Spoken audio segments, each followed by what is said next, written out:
What caused the two Growler jets to crash? Well, at exactly 12:10 p.m., the formation completely fell apart. The trailing Growler closed in way too fast from behind. One of the leading theories is that the lead jet slipped right into the trailing aircraft's under-nose blind spot just moments before impact. Look at this 3D visualization from the pilot's point of view. As the plane goes belly up, a massive blind spot is created for the second jet. The pilot in that trailing EA-18 Growler simply cannot see what is directly beneath his nose. From the pilot point of view or cockpit, looks like there is nothing beneath it. It's exactly what makes this specific maneuver so incredibly dangerous. As the jets rolled vertically, they ended up stacked right on top of each other, making any chance of a safe ejection extremely unlikely. The nose of the trailing aircraft slammed into the rear section of the lead jet. Normally, at these speeds, a mid-air collision results in instant, catastrophic fragmentation, shredding both airframes into an uncontrollable debris field in the blink of an eye. But what happened next was an incredibly rare anomaly in aviation physics. Honestly, it was nothing short of a miracle. Instead of violently tearing each other apart, the two heavy fighters essentially locked together in mid-air, with one fuselage wedged tightly on top of the other. All of that immense kinetic energy and combined drag instantly killed their forward momentum. Now acting as one massive entangled block of composite materials, twin turbofan engines, and advanced avionics, the wreckage pitched violently nose up. It entered an immediate aerodynamic stall and began a chaotic, tumbling spin toward the ground. Yet this bizarre structural lockup proved to be the ultimate saving grace for the aircrews. Because the jets didn't instantly disintegrate, the pilots and electronic warfare officers were gifted a crucial fraction of a second to react. Less than 5 seconds after the initial metal-on-metal impact, they pulled the handles. The canopy explosives fired, instantly followed by the blast of the rocket motors under the ejection seats. 4 distinct, rapid-fire detonations marked the crew escaping the plummeting wreckage. All 4 parachutes deployed successfully, drifting safely away from the falling mass of metal. Which brings up a massive question. If the EA-18 Growler wasn't designed to pull off these kinds of extreme acrobatic maneuvers, what exactly is it meant to do? Well, this jet has a special spot jamming tech. It could disable the most advanced military radar defense system. Once the Growler's sensors sniff out the exact frequency of an enemy radar, it doesn't just make noise, it focuses over 10 kilowatts of raw electromagnetic power directly at it. It burns through the system's processing like a blowtorch, blinding the defense grid completely. But the Growler also can emit the Phantom Fleet. It doesn't just blind the enemy, it plays mind games.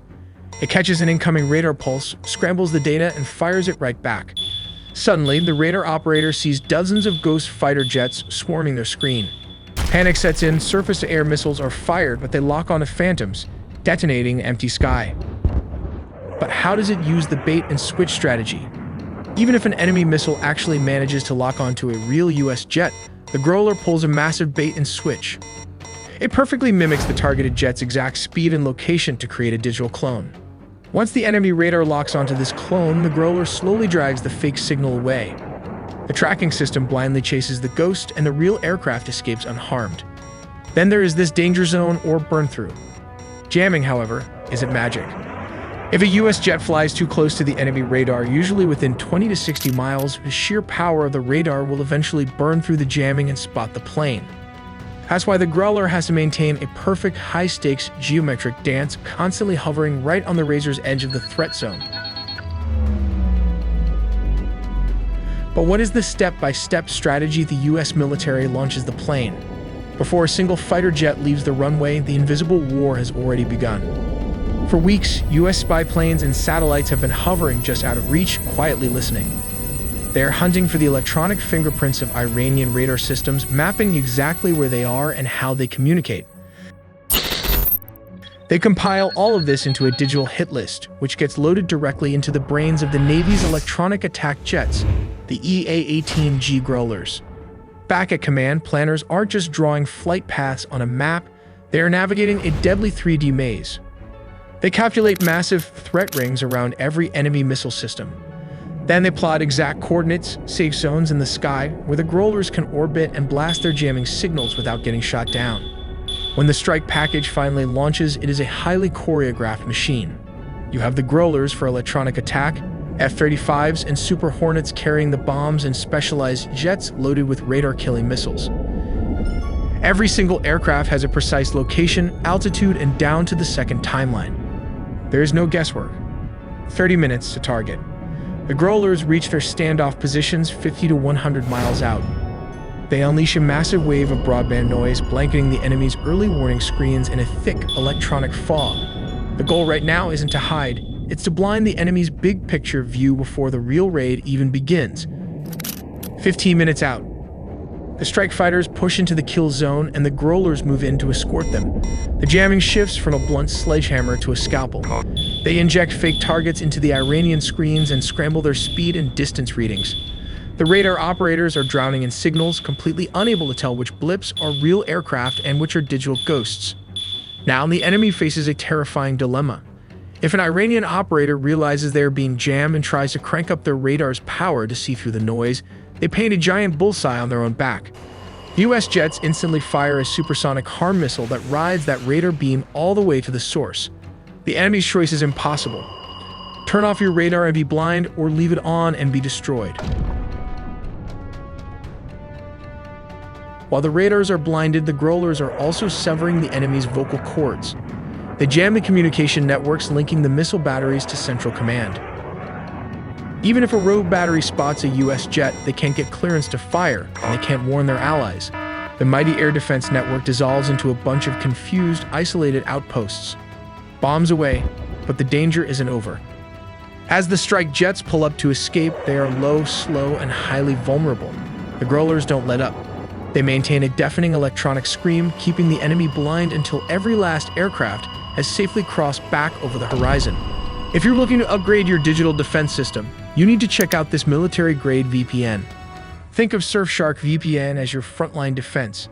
It scans and detects threats, alerting you to thousands of dangerous emails. Beyond that, it includes a robust antivirus software to shield your devices from viruses, malware, and tracking by ads, bots, or third parties. Finally, with Surfshark VPN, a single subscription covers not just you, but also your friends or even your entire city if you wanted. Go to our link surfshark.com/AITele. By buying through the promo link, you will get 4 extra months free, assured by a 30-day money-back guarantee. Something is wrong with the U.S. Air Force and the aviation industry as military jets continue to crash within a matter of weeks. Let's break down this latest incident.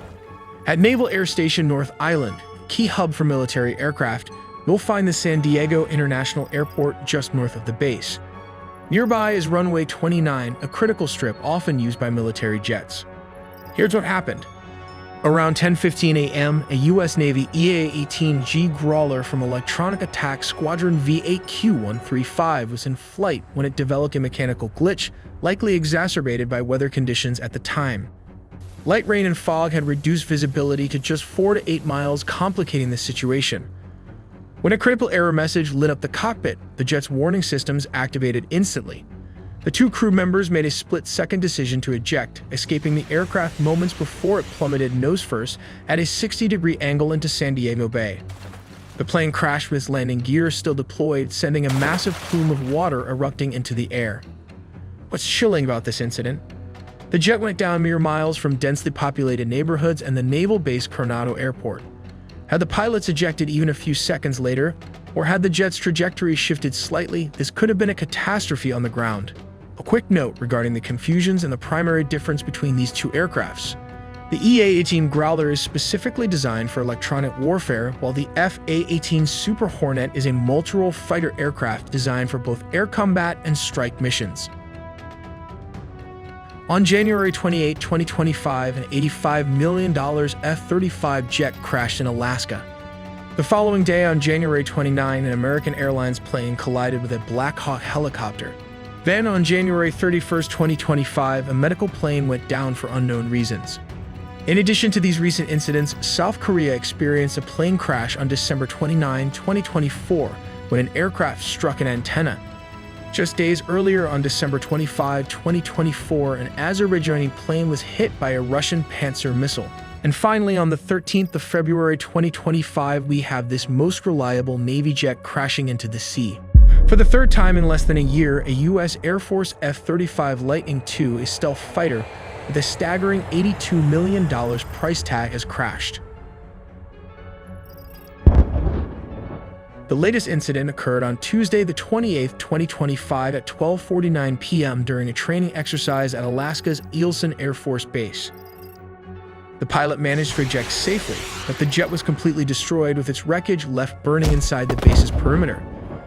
This isn't just a string of bad luck, it's starting to look like a pattern.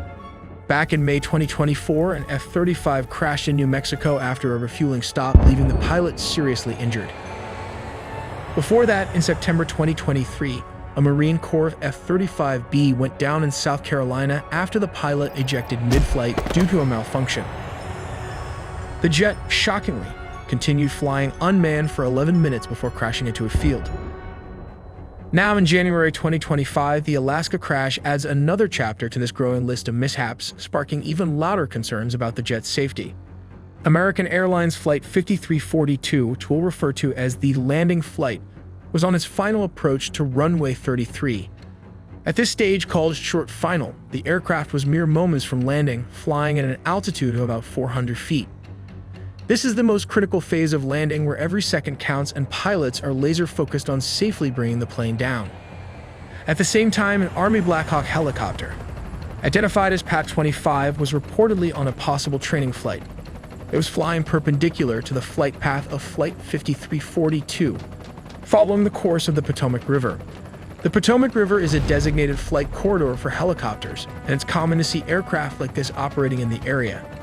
The key difference between the two aircraft in this scenario was their operating rules. The Black Hawk helicopter, PAC-25, was flying under visual flight rules. This means it was required to rely on visual observation of its surroundings to avoid other aircraft. The landing flight 5342 was operating under instrument flight rules, which give it priority over VFR flights in controlled airspace.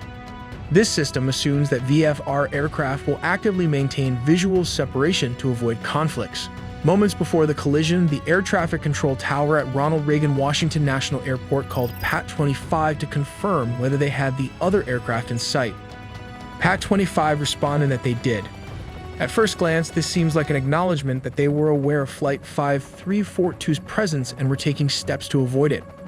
However, it now seems likely that PAC-25 had mistakenly identified a different aircraft, possibly a departing flight from the same airport, and believed that was the other aircraft referred to by the tower. Tragically, PAC-25 may not have realized that Flight 5342 was descending directly into its path.